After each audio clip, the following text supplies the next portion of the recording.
ইসলামটা আজ থেকে 1450 বছর আগে এই পৃথিবীতে আল্লাহ পাক পাঠালেন। আদম নবীকেও ইসলাম দিয়ে পাঠিয়েছিলেন। সমস্ত নবীরা দ্বীন ইসলাম প্রচার করেছেন। এখন ইসলাম পৃথিবীতে এলো। আপনি মুসলমান হিসাবে কতগুলো জিনিস আপনাকে জেনে রাখতে হবে যে ইসলাম শব্দটার অর্থ কি, ইসলাম নামটা কে রেখেছে। ইসলাম শব্দটার বাংলা অর্থ হচ্ছে পিস, শান্তি। এমন একটা ধর্ম যেই ধর্মটা মানলে আপনারা শান্তি পাবেন। শুধু আপনারা শান্তি পাবেন না, গোটা বিশ্ব শান্তি পাবে। আলহামদুলিল্লাহ। আপনারা জানেন যে আমরা পৃথিবীর ইতিহাসটা যদি পড়ি তাহলে দেখতে পাবেন পৃথিবীতে ইসলামটা মানুষ আসার জন্য লালায়িত ছিল। লোকেরা ইসলামকে ওয়েলকাম করেছিল। আপনাদের দেশে যদি আগুন লাগে তো নিভানোর জন্য পানি দরকার আছে না নাই? পৃথিবীতে একটা আগুন লেগেছিল। সে আগুনটা কি? আমি খুব খুশি হলাম যে সামরার এলাকার ইয়াকুব ভাইয়ের এলাকায় মেয়েরা পর্দা পুশিদা করে কথা বলছে। আপনার গর্ব হয় না? যেই জামানাতে মেয়েদের বোরখা খুলে নেওয়ার চেষ্টা হচ্ছে না, বুঝতে পারেননি এখনো? যেই জামানাতে প্রচার হচ্ছে মুসলমানরা মেয়েদেরকে অবরুদ্ধ রাখে, তারা বোরখা পরায়, হিজাব পরায়, লেখাপড়া শেখায় না, এসব শুনতে পান না। সেই জন্য আমরা এমন একটা দেশে বাস করি যেই দেশে মুসলমান মেয়েরা বোরখা পরার স্বাধীনতা তাদের নাই। নিশ্চয়ই আপনাদের মনে আছে একটি মেয়ে, আমি অবাক, এই মাদ্রাসাটার জন্য গোটা সামরা এলাকার মুসলমানরা জান্নাতে যাবে। একবার জোরে তাকবীর হবে? লিল্লাহে তাকবীর, নারায়ে তাকবীর। হলো না? জোরে হাত উঁচা করে বলো নারায়ে তাকবীর। জোরে বলো নারায়ে তাকবীর। একটা মনোবল নিয়ে এই যে মহিলারা, আপনারা একটা অনন্য নজির করেছেন। সামরার নাম মনে রেখে দিও, তোমরা একটা ভালো কাজ করেছো। তোমার ঘরের মেয়েরা ঝিনুকের মতো যা করলে এর বদলা কিয়ামতের মাঠে সামরার সব মানুষ পাবে। এত ভালো কাজ করেছো। আমাদের দেশে আমি তো খুব সরাসরি কথা বলি, আপনারা সবাই জানেন। তো সরাসরি কথা বলবো না লুকোচুরি বলবো? সরাসরি। জোরে বলে নারায়ে তাকবীর, আরো জোরে নারায়ে তাকবীর। আমি আপনাদের বলেছিলাম, আমার যারা জালসা শোনেন, আমি শুধু তো জালসার বক্তা না, আপনাদের এই মৌলানা আছে তো আমার এখানে, কি ভাই তো সাজ্জাদ ভাই, আমি 4টা কাজ করি। এই রকম মিশন আপনি দেখলে আমার ওখানে পাগল হয়ে যাবে, পাগল। গোটা গ্রাম একটা শহর বানিয়ে দিয়েছে, যিনি তেনার নাম মুস্তাক হোসেন। বড় স্কুল, মেয়েদের বিশাল স্কুল, আবার বহরমপুরে স্কুল হতে যাচ্ছে শহরে। ফলে আমি অত্যন্ত আনন্দিত যে আপনারা কাজটা শুরু করেছেন। আমি আপনাদেরকে বলবো যে আমাদের এই দেশে মেয়েদের সমস্যা সারা পৃথিবীতে। আমি আপনাদের বলি, ইসলামের অগ্রযাত্রা কেউ প্রতিরোধ করতে পারবে না। ফেরাউন পারেনি, নমরুদ পারেনি, আবু জেহেল পারেনি, ইনশাআল্লাহ এই দেশের কোন শক্তি পারবে না। কারণ আমরা কাউরি ক্ষতি করার জন্য ইসলাম ধর্ম মানি না। আমাদের ইসলাম ধর্ম কাউরি মন্দির ভাঙার অর্ডার দিয়েছে? জোরে বলেন, দিয়েছে?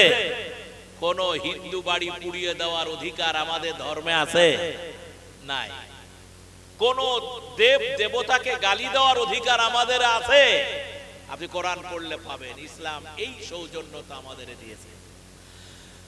আমরা পৃথিবীতে দিলাম, বদলা কি পেলাম? শুধু মার, অপমান আর বেইজ্জতি। আমরা পৃথিবীকে শান্তি দিলাম। আপনারা নিশ্চিত থাকেন, আপনারা আমার জালসা শুনেছেন, আমি ডাইরেক্ট বলি, আগামী দিনটা ইসলামের দিন, মুসলমানদের দিন। বিশ্বাস রাখেন আগামী দিন ইসলামের দিন, মুসলমানদের দিন। কারণ লোকেরা এতদিন ধরে একটা মিথ্যা কথা প্রচার করেছে, সেই মিথ্যাটা যদি মানুষ জেনে নেয় তাহলে সত্যটার দিকে আসবে না? আসবে না? জোরে বলে আসবে না? আসবে না? পৃথিবীতে ইসলাম সম্পর্কে সব থেকে মিথ্যা কথা প্রচার করেছে ইহুদিরা, খ্রিস্টানরা। সব থেকে মিথ্যা প্রচার করেছে আমাদের এই দেশে যত গন্ডগোল সব মুসলমানরা করে। শুনেছেন না শোনেন নাই? ফলে এইভাবে ইসলাম সম্পর্কে মানুষের মনের মধ্যে একটা ভ্রান্ত ধারণা, আজগুবি ধারণা ছড়িয়ে দেওয়া হয়েছে। এতে কোনো লাভ হবে না। সত্য সত্য, মিথ্যা মিথ্যা। খুব খুশি মনে জালসা শুনবেন। তাই আপনাদের বলছিলাম সত্যের পথে থাকলে জয় হয়। একটি মেয়ে মুস্কান, নাম শোনেন নাই? শুনেছেন না শোনেন নাই? কর্ণাটকে সে মেয়েটা আধুনিক শিক্ষিত মেয়ে, সে একটা স্কুটি চড়ে যাচ্ছে। মুসলমান মেয়েদের স্কুটি চড়ার অধিকার আছে, বুঝতে পারছেন না? পারেন? মুসলমান মেয়েদের চাকরি করার অধিকার আছে, মুসলমান মেয়েদের লেখাপড়া শিকার অধিকার আছে। লেকিন আমাদের সমাজে রটিয়ে দেওয়া হয় যে মুসলমান মৌলানা আলেম ওলামারা মেয়েদের লেখাপড়া করতে দেয় না। শুনেন না শুনেন না? ফলে এটা একটা আজগুবি গল্প। সেই মুস্কান সে নিজে বোরখা পরে কলেজে ঢুকছিল, আরএসএস এর কিছু পান্ডা ছেলে ওকে জয় শ্রীরাম বলে ভয় দেখায়। বুঝে নিতে হবে মুসলমান মেয়েটা পুরুষ না, একটা মহিলা। মুস্কান কি আরএসএস এর ছেলেদের জয় শ্রীরাম স্লোগানে ঘাবড়ে গেছিল? জোরে বলেন, ঘাবড়েছিল? জোরে ঘাবড়েছিল? ডান হাতও দেখায়নি, এমনি করে বাম হাতটা তুলেছে। নারায়ে তাকবীর, শুনেন নাই? আল্লাহু আকবার। থমকে দাঁড়িয়েছে। আল্লাহু আকবার একটা বিশাল শক্তি আছে, বলুন আলহামদুলিল্লাহ। সে মেয়েটার বোরখা পরতে দেবে। ঈমান কাকে বলে? মেয়েরাই যদি রুখে দাঁড়ায়, ঈমান কাকে বলে? মেয়েটাকে অনেক ভয় দেখিয়েছে, অনেক ভীতি, কোনো দিকে সে তাকায় নাই। সে বলেছে বোরখা হিজাব পরা এটা আমার অধিকার, আর এটা আমি আল্লাহর হুকুমে পড়ি। অতএব এটা যদি কেউ কেড়ে নিতে চায় তো আমি জীবন পর্যন্ত লড়িয়ে দেব, মানব না। শুনলে খুশি হবেন কিনা জানি না, কর্ণাটক হাইকোর্ট রায় দিয়ে দিয়েছে মুসলিম মেয়ে সে বোরখা পরতে পারে, হিজাব পরতে পারে, বাধা দেওয়া যাবে না। জোরে বলুন নারায়ে তাকবীর। ফলে আপনি আপনার মেয়েকে ঠিক রাখবেন, মেয়েকে চরিত্রবান রাখবেন, সৎ রাখবেন, এটা আপনার জন্য বড় পাওনা। ইসলাম আমাদের একটা ধর্ম। এই ইসলাম পৃথিবীকে কি দিল, ইসলাম কি চাই, এইটা নিয়ে পত্র পত্রিকা, খবরের কাগজ, নানান জায়গায় অপপ্রচার। সেই অপপ্রচার ব্রিটিশরা করেছে, আমেরিকানরা করেছে। দুনিয়াতে এসব শুনছেন আপনারা, আমরা হতাশ হইনি। আমি সর্বত্র মুসলমানদের বলেছিলাম অপেক্ষা করেন, ওয়েট এন্ড সি। জোরে বলুন আলহামদুলিল্লাহ। আপনারা শুনতে পাবেন যারাই বিরোধিতা করেছে তারাই ইসলামের কাতারে এসে ইসলামের পক্ষে স্লোগান দিচ্ছে। ঘাবড়াবেন না, বিশ্বাস রাখবেন। মুসলমান ভাইরা, আমরা এমন একটা দেশে বাস করি, সারে জাহাঁ সে আচ্ছা হিন্দুস্তান হামারা। এ দেশের আমরা কোনো ক্ষতি করিনি, দেশকে ভালোবাসা আমাদের ধর্মের একটা শিক্ষা। আমি আপনাদেরকে তাই বলবো যে পৃথিবীতে কি চলছে নিশ্চয়ই প্রতিদিনের খবর আপনাদের কাছে আছে। আমি বলেছিলাম আলেমদের সাথে দুর্ব্যবহার, নবীদের সাথে দুর্ব্যবহার যারাই করেছে তাদের পতন হয়েছে না হয় নাই? আপনারাই বলেন, জোরে বলে হয়েছে না হয় নাই? আমার নবী, আমার রাসূল যে কালেমার দাওয়াত দিলেন সেই কালেমাটা হচ্ছে লা ইলাহা, জোরে জোরে লা ইলাহা। এটা পড়লে কি গুনাহ হবে? জোরে জোরে বলে লা ইলাহা, লা ইলাহা ইল্লাল্লাহ। ইল্লাল্লাহু মুহাম্মাদুর রাসূলুল্লাহ। বিশ্ব নবী, রহমতের নবী আহমদ মুস্তাফা, মুহাম্মদ মুস্তাফা মক্কার সরজমিনে যেখানে পৌত্তলিকতা, বুঝতে পারছেন না? পারেন নাই? আল্লাহর কোন চেহারা আছে? কথা বলেন। আল্লাহর হাত আছে, আল্লাহর স্ত্রী আছে, আল্লাহর সন্তান নাই। মক্কার লোকেরা এমনি করে আল্লাহর একটা রূপ বানিয়ে কাবা ঘরের মধ্যে রেখে এমনি করে তারা বিভ্রান্ত করত। বিশ্ব নবীকে আল্লাহ পাঠালেন, বললেন মক্কার মানুষগুলিকে বলে দাও আমি আল্লাহ, আমার কোন সন্তান, যারা বলে আমার কোন স্ত্রী, আমার কোন অভাব নাই, তুমি বলে দাও। আল্লাহ পাক শিখালেন কোরআনে, কুল্লুহু আল্লাহু আহাদ আল্লাহুস সামাদ লাম ইয়ালিদ ওয়া লাম ইউলাদ ওয়া লাম ইয়াকুল লাহু কুফুয়ান আহাদ। কোরআনে এটা আছে না নাই? ছোট্ট একটা সূরা ইখলাস, এই সূরা নাযিল হওয়ার পরে ইহুদিদের মাথা গরম হয়ে গেল, খ্রিস্টানদের মাথা গরম হয়ে গেল। দুনিয়াকে ওরা শিখালো আল্লাহর স্ত্রী আছে, আল্লাহর সন্তান আছে। কোরআন এসে উল্টা কথা শিখিয়ে দিল, নবীজি এটা শোনালেন।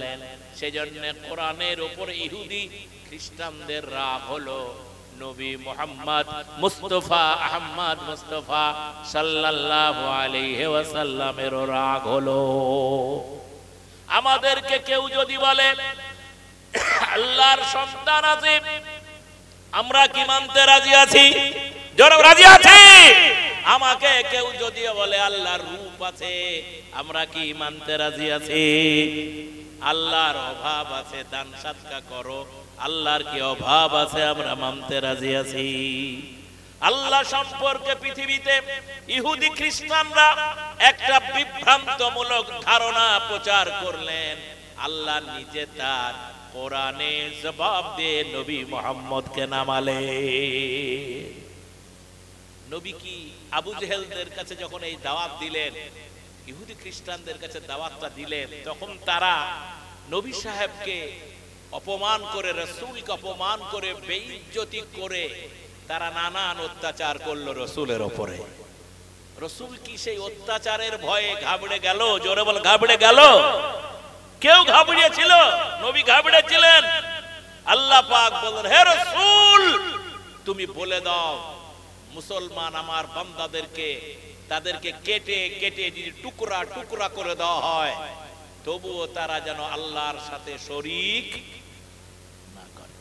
তাহলে বুঝা গেল আমাদেরকে মেরে ফেললেও, কেটে টুকরা টুকরা করে দিলেও আমরা আল্লাহর সাথে শরীক কাউকে বানাতে, এই লড়াই অতীতে ছিল, এ লড়াই আজ আছে, এ লড়াই আগামী দিনেও থাকবে। আমরা থাকবো সত্যের পক্ষে, ইসলামের পক্ষে, বলুন ইনশাআল্লাহ। তাই আমরা মুসলমান। পৃথিবীর রাজত্বটা ইহুদি খ্রিস্টানদের ছিল, তাই দুনিয়া ব্যাপী তারা অপপ্রচার, বিভ্রান্তমূলক প্রচার দিয়ে মুসলমানদেরকে ঘাবড়ে দিতে চেয়েছিল। কিন্তু সত্য দিন এর হেফাজতের মালিককে, তাই দায়িত্ব মুসলমানদের হাতে দেয় নাই। আল্লাহ বলেছেন ইসলাম কোরআনের হেফাজতের মালিক আমি স্বয়ং আল্লাহ। সেই ইসলামের বিরুদ্ধে এত ঝড়, এত ঝঞ্ঝা, এত বাধা এলো, এত কিছু করলো, তারপরও কি মুসলমানের সংখ্যা পৃথিবীতে কমে যাচ্ছে? বলেন। আমার বোন হাসিনা বাংলাদেশে যা করলো, তাতে তো মনে হলো মুসলমান আর থাকবে না, ঠিক না? ঠিক বলে, ঠিক তো নাকি? ঠিক বলছি তো? ফলে আপনি যদি সত্যের পক্ষ থাকেন তো মদদ আসবে কোথা থেকে? জোরে বলে, কোথা থেকে মদদ আসবে? আমি শুধু আপনাদেরকে বলতে চাই, সত্যের পক্ষে থাকতে হবে ঈমানকে বাজি রেখে, জীবনকে বাজি রেখে। যদি থাকতে পারেন ইহকাল ভালো হবে, পরকাল ভালো হবে। ভাই আমার, বন্ধুরা, আপনাকে শুধু একটি কথা বলবো, ইহুদি খ্রিস্টানরা পিছু হটছে। পিছু হটা বুঝেন? যদি ফেরাউনের পতন হয়, যে আমেরিকার সরকারটা, যে ব্রিটেনের সরকারটা, ইসরায়েলের সরকারটা যেমন ভাবে মুসলমানদের প্রতি অত্যাচার করছে, ফেরাউনের পতন হলে এদেরও পতন হতে পারে না? পারে না? এই আত্মবিশ্বাস নিয়ে আপনাকে থাকতে হবে, এ সাহস নিয়ে আপনারে থাকতে হবে। এ সাহসটা দিয়েছেন, আমি আপনাদের বলি, ইনশাআল্লাহ কাফেরের হাত দিয়ে ইসলামের বিজয় হবে। কেমনে হয় এটা আপনাকে বুঝাবো আমি, ধীরে ধীরে বুঝে নিবেন, ঘাবড়ানোর আর কিছু নাই। বলুন ইনশাআল্লাহ। সকল জাতির জীবনে একটা দুঃখ কষ্ট আসে, আবার সুদিনও চিরদিন একরকম থাকে না। কারণ ইসলাম খারাপ কথা বলতে আসেনি, ইসলাম যা বলেছে সেটা আমাদের কাছে অন্ধকারে রেখে দেওয়া হয়েছে। ইসলামের আইন নিয়ম নীতিগুলি পৃথিবী থেকে তুলে দেওয়া হয়েছে, যার ফলে পৃথিবীতে আজ কোনো শান্তি একদমই নাই, না বাড়িতে আছে, না ঘরে আছে, না কোথাও আছে। সেজন্য আপনাকে আর আমাকে ইসলামের ঝান্ডাটা উঁচা করে রাখতে হবে। নবী মুহাম্মদ সাল্লাল্লাহু আলাইহি ওয়াসাল্লামকে আবু জেহেল বলছে, এ মুহাম্মদ, তোমার একটা কথা বলি, ওই ইসলাম প্রচার বন্ধ করো। নবীজি ঘাবড়ে গেছিলেন। আত্মীয় নাই, স্বজন নাই, বন্ধু নাই, বান্ধব নাই, একা মক্কা নগরে আল্লাহর নবী মুহাম্মদুর রাসূলুল্লাহ সাল্লাল্লাহু আলাইহি ওয়াসাল্লাম একা। আল্লাহ আমার নবীরে বললেন, হে মুহাম্মদ, তুমি জনগণকে দাওয়াত দাও, লা ইলাহা ইল্লাল্লাহু মুহাম্মাদুর রাসূলুল্লাহ, দাওয়াত দাও। নবীজি দাওয়াত দিলেন। যুবকরা শোনো, তরুণরা শোনো, আমার ভাইয়েরা শোনো, আমার মায়েরা শোনো, তুমি যদি মুসলমান হও তোমার দিল আনন্দে উদ্বেলিত হবে, তুমি আনন্দে উদ্বেলিত হবে। বলুন ইনশাআল্লাহ। আমাদের দেশে একটি সংগঠন ধারাবাহিক ভাবে একটা অপচেষ্টা চালাচ্ছিল।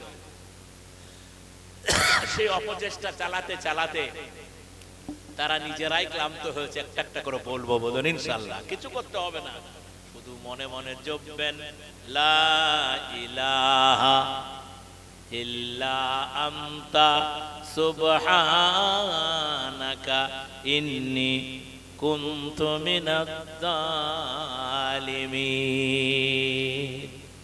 শুধু দোয়া করবেন, দোয়াতে বরকত দেওয়ার মালিককে। বিশ্বনবী আমাদের দেশে এত ভয়ঙ্কর ভয়ঙ্কর কথা এসেছে, বলেছে কোরআন ছাড়ো নয় ভারত ছাড়ো। শুনেছেন না? শোনেন নাই? দেওয়াল দেওয়াল ভরে দিয়েছে, ভয় দেখিয়েছে। শুধু তাই নয়, আমাদের দেশে কোরআনের বিরুদ্ধে মামলা হয়েছে। বলেছে কোরআন থেকে 26টি 24টি আয়াত বাদ দিতে হবে। কঠিনতম কঠিন দিন এসেছে, মুসলমানরা হাল ছাড়েনি, আল্লাহর উপরে ভরসা করেছে। বিশ্বনবী মক্কার সরজমিনে ইসলামের দাওয়াত দিচ্ছেন। আবু জেহেল সামনে দাঁড়িয়ে বলল,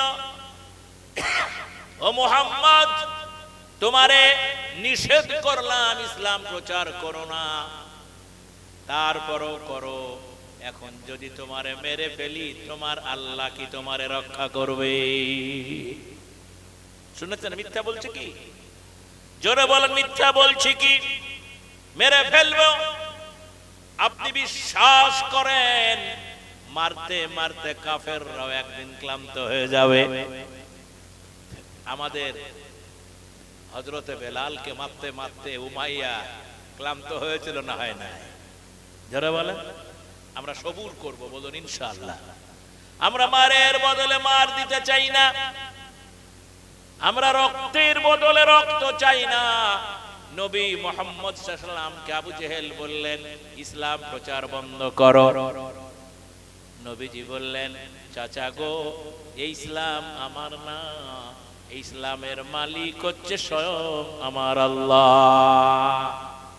আল্লাহ আমারে নবী করেছেন, আমারে দাওয়াত দেওয়ার হুকুম দিয়েছেন। চাচা, আপনি যদি নিষেধ করেন আমরা কোনো মতেই শুনবো না।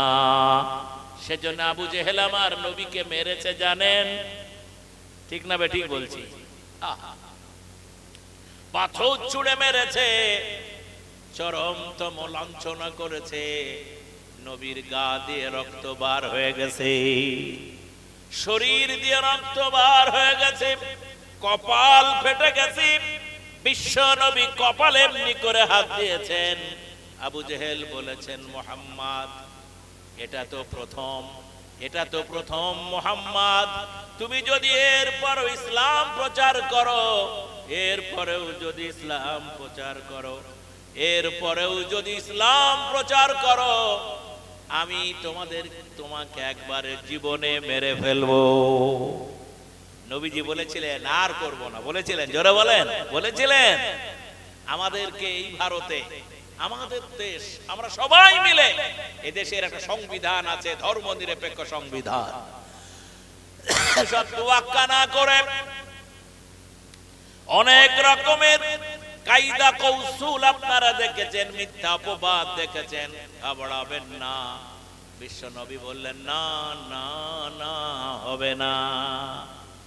মেরেছে রক্তাক্ত নবী মায়ের কুড়ে ঘরে বসে চোখের পানি ফেলে কাঁদছেন আর বলছেন, আল্লাহ, ও মুসলমানরা শোনো, আল্লাহ, আমি ঘাবড়াইনি মালিক, তোমার দিন প্রচারের দায়িত্ব দিয়েছো, আমি দিন প্রচার করব।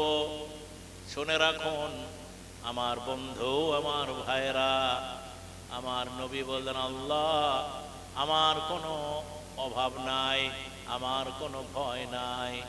সুধী মণ্ডলী, সেই নবীকে মারপিট করেও আমার নবী কি দিনের দাওয়াতের কাজটা বন্ধ করেছিলেন?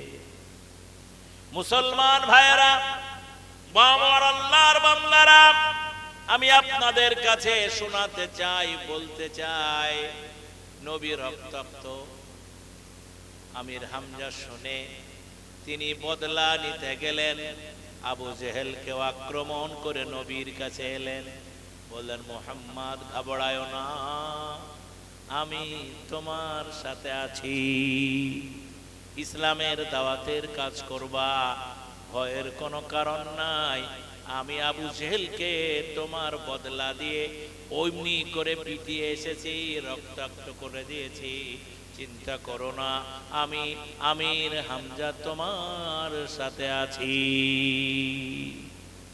পৃথিবীতে এরকম কেউ জবাব দেন নাই, এরকম কথা কেউ বলে নাই। বিশ্ব নবী বলেন, চাচা,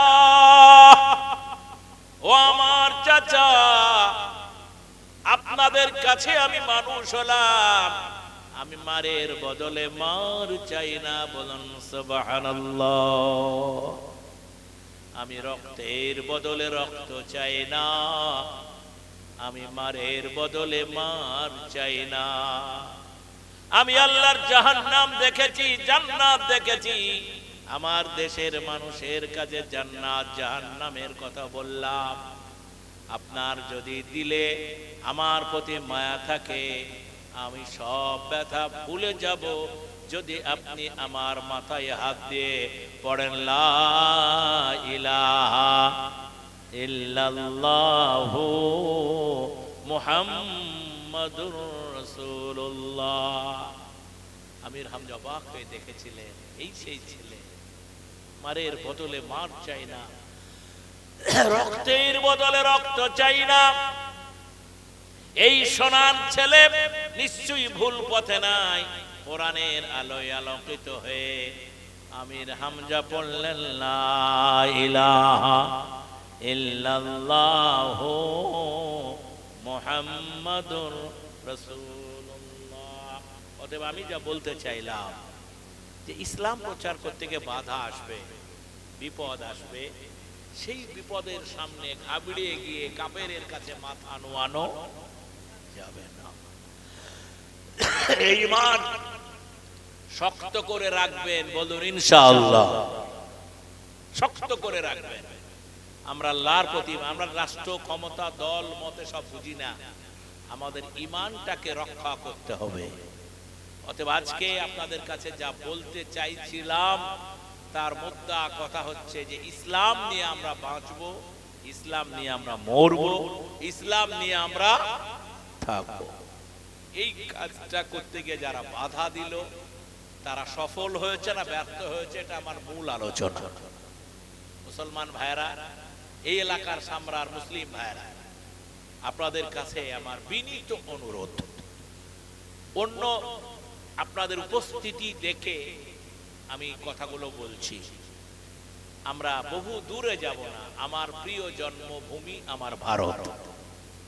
এই দেশে 1000 বছর আগে মুসলমানরা এসেছিল, বলুন আলহামদুলিল্লাহ। মুসলমানরা এসে এখানে কোনো ক্ষতি করেনি, কাউরি অসুবিধা করেনি। মুসলমানরা এসেছিল মানুষের কাছে দ্বীনের দাওয়াত দেওয়ার জন্য, ইসলামের কথাগুলি তুলে ধরবার জন্য। কালের চক্রে ব্রিটিশরা এসে ক্ষমতা দখলের পরে সমস্ত দোষ মুসলমানদের ঘাড়ে চাপিয়ে মিথ্যা ইতিহাস রচনা করে মানুষের মধ্যে ভুল ধারণা ঢুকিয়ে দিয়ে দীর্ঘদিন ধরে ইসলাম ও মুসলমানদের ব্যাপারে মানুষের খারাপ ধারণা তৈরি করেছিল। দিন যত যাচ্ছে তত ধারণা পরিষ্কার হচ্ছে, বলুন ইনশাআল্লাহ। তার একটা ধারণা বলি, একটা ধারণা আপনাদেরকে আমি বলবো। ভারতে আমাদের প্রিয় জন্মভূমি, এখানকার মানুষের ইসলাম সম্পর্কে ভুল ধারণা দূর করার দায়িত্ব কিন্তু আপনার আর আমার। এখন কি আর নবী আসবে? জোরে বলে নবী আসবে? তাহলে এখন ইসলাম কি চাই, ইসলামের বক্তব্য কি, এটা আপনাকে আমাকে মানুষের সামনে তুলে ধরতে হবে। আমার মনটা খুব আনন্দিত কত কিছু দিন থেকে। বিশ্বের খবরগুলি যখন পড়ি, চিত্রগুলি যখন সামনে আসে, তখন বলি আল্লাহ আর কিছুদিন পৌঁছাও, ইসলামের পূর্ণ সৌন্দর্য আমরাও যেন পাই, মানুষও যেন পায়, দেখে যেতে চায়। আমি ব্যক্তিগতভাবে মৌলানা দেলওয়ার হোসেন সাইদির ভাব ভক্ত। কি বললাম জোরে বলেন? ভাব ভক্ত। তিনি যে বক্তব্যগুলি করেছিলেন, সেই বক্তব্যগুলি করার কারণেই তাকে 13টা বছর জেলে থাকতে হয়েছে। তাকে বলা হয়েছিল যে তোমাকে ছেড়ে দেওয়া হবে, তুমি কোরআন থেকে কথা বলতে পাবে না, কথা দাও। উনি রাজি হয়েছিলেন? যারা রাজি হয়েছিলেন, শুধু চোখের পানি ফেলে কারার অন্তরালে কেঁদেছিলেন। আল্লাহকে বলেছিলেন, আল্লাহ আর কত ইমানের পরীক্ষা নেবে? আমি আল্লাহ দিনের কারণে একটি কদমও বাতিলের কাছে মাথা নত করব না। ইমাম মালিককে দেখবেন, ইমাম আবু হানিফাকে দেখবেন, যত বড় বড় বুজুর্গ দিন দেখবেন, তারা কখনো অন্যায়ের কাছে মাথা নত করেনি। তাই আমরা আজকে ইসলাম নিয়ে বেঁচে আছি, ইসলাম নিয়ে আমরা বাঁচতে পারছি। ইসলাম কতগুলি নিয়ম নীতি আপনাদের সামনে দিয়েছিল, সেই নিয়ম নীতিগুলো ব্রিটিশরা দুনিয়া থেকে তুলে দিয়েছে, দুনিয়া থেকে তুলে দিয়েছে, একদম তুলে দিয়েছে। তারা বই পত্র খাতা কলমে লিখে দিয়েছে যে আজকের পৃথিবীতে ইসলামের এই আইনটা অচল, এটা চলবে না। আপনারা বলেন আমাদের দেশে জেনা, অবৈধ মেলামেশা, ছেলে মেয়ে যদি জেনা ব্যভিচার করে, এর বিচারটা ইসলামে আছে না নাই? চুরি যদি করে তার পানিশমেন্ট ইসলামে আছে না নাই? মানুষ মানুষকে যদি অপবাদ দেয় তার বিচার ইসলামে আছে না নাই? এটা ভারতে ছিল। ব্রিটিশরা এসে মানুষের মগজটা নষ্ট করে আইনগুলি তুলে দিয়েছিল। আপনি বিশ্বাস রাখেন? ওই তালে পড়ে আমাদের যিনি এখন দেশের সর্বোচ্চ ক্ষমতাতে আছেন, তিনিও আমাদের ইসলামের পার্সোনাল লটা তুলে দিতে চাইছিলেন। শুনতে পাচ্ছেন না পাচ্ছেন? ভালো করে শুনতে পাচ্ছেন? তিনি ওপেন বলেছিলেন এই দেশে অভিন্ন আইন হবে,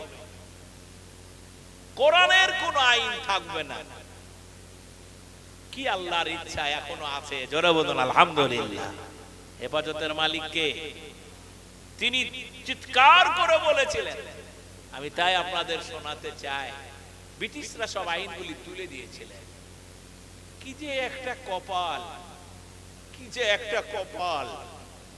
ইসলাম এমনি করে আসে, ওমাকারু ওমাকারাল্লাহি ওয়াল্লাহু খায়রুল মাকিরিন। পরিকল্পনা কাফেররা যতই করুক, আল্লাহর পরিকল্পনার কাছে কিছু চলবে? জোরে বলেন চলবে? এটার উপরে সাহস রাখবেন। সব ডিল হয় কোথায় থেকে? আরশে আজিমের মালিক থেকে। আমার মনটা খুব আনন্দিত। ইসলামের কথাটা আজ পৃথিবীতে নাড়াচাড়া করছে, চলছে। লোক এখন ইসলামের দিকে পৃথিবীতে বলেন আলহামদুলিল্লাহ বলছে। আমরা তো দেখছি ইসলাম মানুষের জন্য কথা বলে। তার একটি কথা আপনারা সকলে মনে রাখবেন, জানাতে চাই যে যদি ইসলামটার কথাটা মনে করেন যে আমি লোককে বলবো না, তাহলে ভুল হবে। আমাদের দেশে একটা হাসপাতাল ছিল আরজি কর, নাম শুনেছেন? সেই হাসপাতাল একটা মহিলা ডাক্তারকে ধর্ষণ করে মেরে ফেলা হয়েছিল, তাও শুনেছেন? এই ঘটনার পরে দেশ উত্তাল হলো, আন্দোলন হলো, তাও শুনেছেন? এই ঘটনার পরে নারীদের নিরাপত্তার জন্য একটা কঠিন আইন হলো, বিধানসভাতে পাশ হলো। সেটা হচ্ছে মৃত্যুদণ্ড। জেনা ব্যভিচার করে ধরা পড়লে মৃত্যুদণ্ডের আইনটা এই দেশ নয়, সারা পৃথিবীতে ইসলামের জন্য ছিল। এই দেশে ওরা তুলে দিয়েছিল, বলেছিল বর্বর আইন। এই আইনটা বিধানসভাতে পাশ হয়েছে, বলুন আলহামদুলিল্লাহ। ফলে বোঝা গেল যে ইসলামের যে আইন, সে আইন ছাড়া বর্তমান পৃথিবীকে কন্ট্রোল করা যাবে না, শান্তি শৃঙ্খলা রক্ষা করা যাবে না।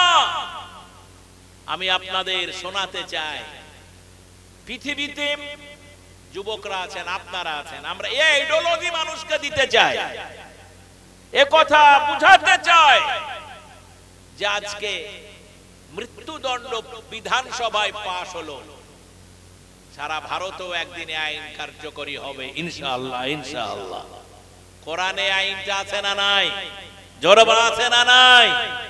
আমি অবাক, এই পৃথিবীতে আপনারা মনে রাখবেন, মনে রাখবেন, এই পৃথিবীতে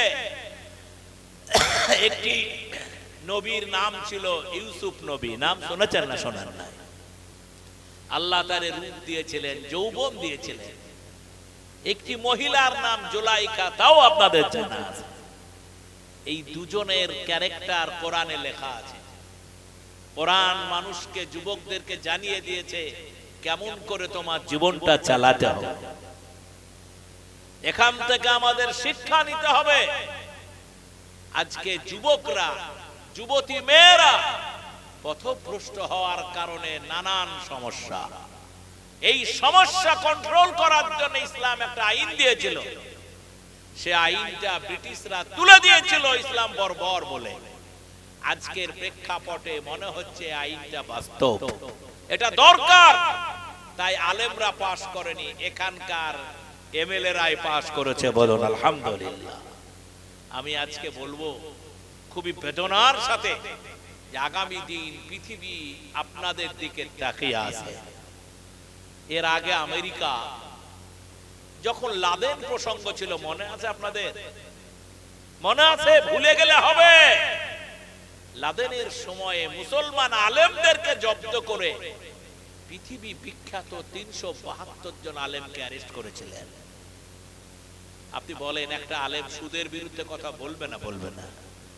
একটা আলেম জেনার বিরুদ্ধে কথা বলতে পাবে না? পাবে না। একটা আলেম সমাজকে সুন্দর করার কথা বলা কি অপরাধ? 372 জন আলেমকে অ্যারেস্ট করে নিয়ে গেছিলেন। আন্তর্জাতিক মানবাধিকার সংগঠন পর্যন্ত কেঁদেছিলেন। আলেমদেরকে ধরে নিয়ে গিয়ে একটা জেলখানায় বন্দী করেছিলেন, যেই জেলখানাটার নাম গুয়ান্তানামো দ্বীপ। নাম শোনাচ্ছেন? হাসিনা একটা জেলখানা করেছিলেন, যেই ঘরটার নাম আয়না। আয়না ঘর শুনেছেন না শোনেন না? আমরা গুয়ান্তানামো দ্বীপের চিত্রটা খবরের কাগজ মিডিয়াতে যখন এলো, তখন অত্যন্ত কেঁদেছিলাম, আল্লাহ, মুসলমানদের ইমানের পরীক্ষা তুমি আর কত নেবে?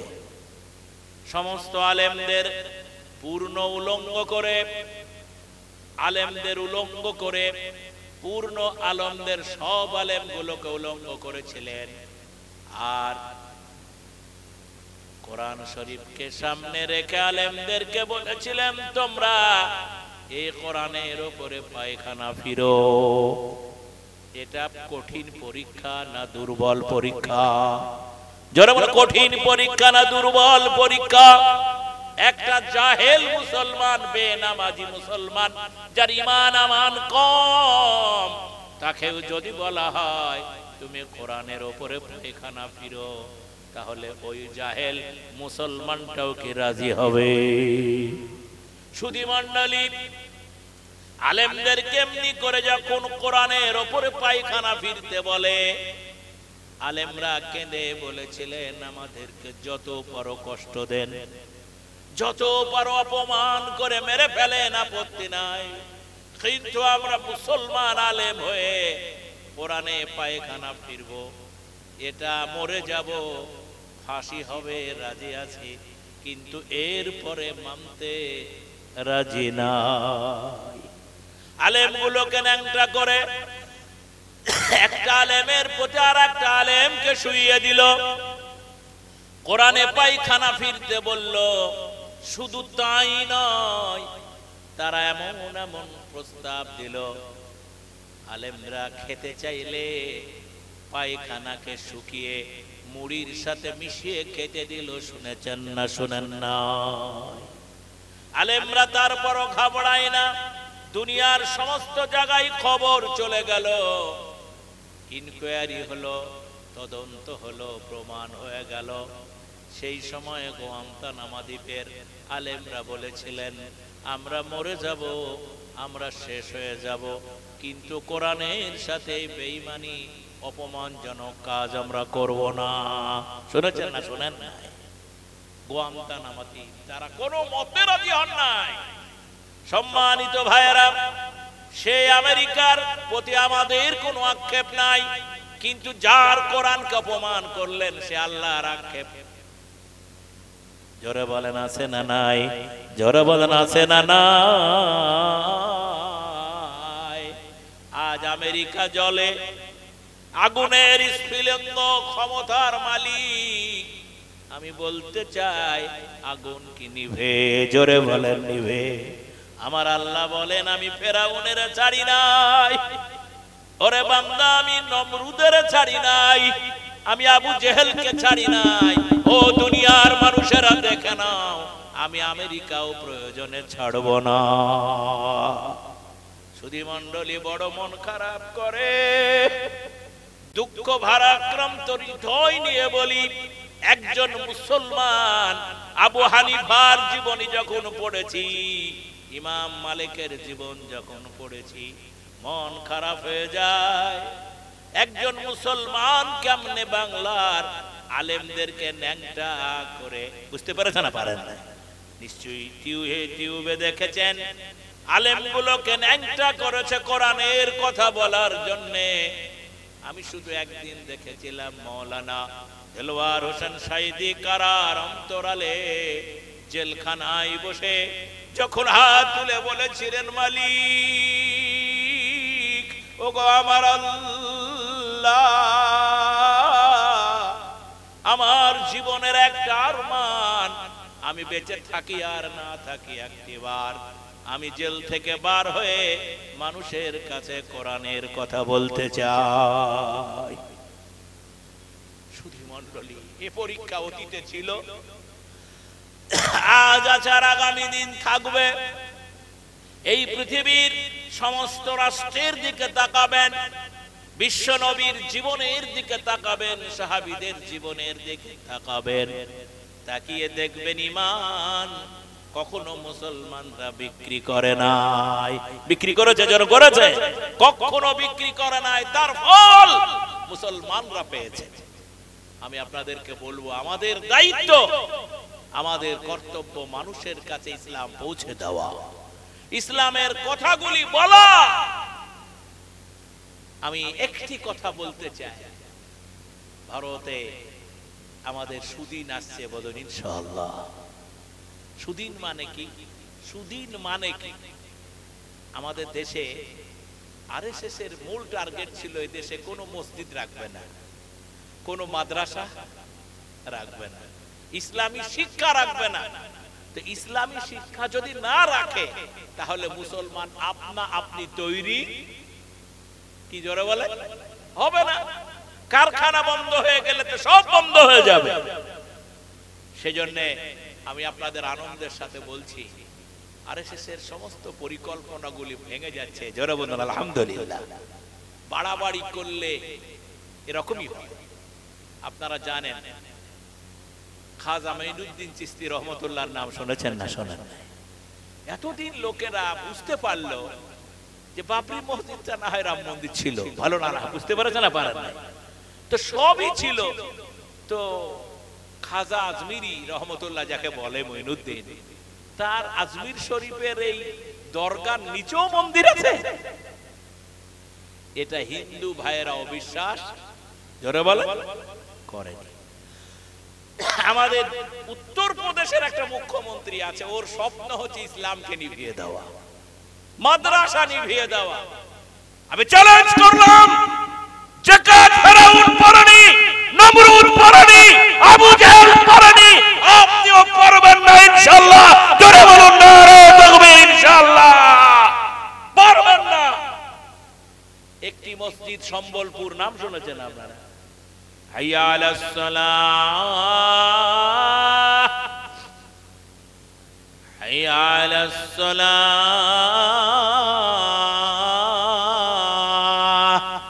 কি আযান তো নাকি? হাইয়া আলাল ফালাহ,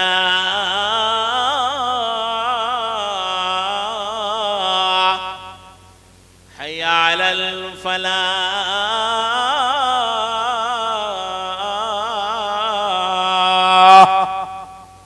ভারতবর্ষে আযান হয়তো জোরে হয়তো। একটি মসজিদ সম্বলপুর উত্তরপ্রদেশ, সেটাকেও দখল করে নিল। সব দখল করে, আপনার বৈধ জমি যদি কেউ দখল করে নেয়, আপনি মামলা কোর্টে যাবেন না? যাবেন না? জোরে যাওয়া উচিত না? উচিত না? সম্বলপুরের আপামর জনগণ কোর্টে গিয়ে হাজির হলো। বাড়াবাড়ি করলে এরকমই হয়। সুপ্রিম কোর্ট পর্যন্ত কেস গেল। জোরে বলুন আলহামদুলিল্লাহ। সুপ্রিম কোর্টের বিচারপতিদ্বয়কে ধন্যবাদ। বাড়াবাড়ি করলে সবাই কি আপনার পকেটের লোক? একটা তো নিরপেক্ষ লোক আছে না নাই? তিনি রায় দিয়েছেন, যে মসজিদই ভালো দেখছো সেখানে পিছনে নিচে মন্দির। না বুঝতে পেরেছেন না? পারেন না? আল্লাহ আছে না নাই? যারা আল্লাহ আছে না নাই? সুপ্রিম কোর্ট আমাদের দেশের একটা ন্যায় নিরপেক্ষ সংবিধান। বিচারপতিরা বললেন, যা হলো হলো, আর হবে না। 1956 সালে একটা আইন হয়েছিল, যা ছিল স্বাধীনতার পিরিয়ডে, যেখানে মন্দির ছিল ওখানে মন্দিরই থাকবে, যেখানে মসজিদ ছিল। বুঝতে পেরেছেন না? পারেন? আর হবে না। জোরে বলুন আলহামদুলিল্লাহ। হেফাজতের মালিক কে? জোরে বলুন হেফাজতের মালিক কে? তাহলে ফোসফাস একটু করতে হবে না? হবে না? ফোসফাস প্রয়োজন হলে একটু একটু করতে হবে, নড়ে চড়ে বসতে হবে। আমরা চোর ডাকাত না, আমরা খুনি না, আমরা মুসলমান। আমাদের নামাজ পড়ার অধিকার আছে না নাই? জোরে আছে না নাই? মাদ্রাসা করার অধিকার আছে না নাই? সব অধিকার সংবিধান আমাদেরকে দিয়েছেন। সংবিধান আমাদেরকে অধিকার দিয়েছেন। অতএব আমাদের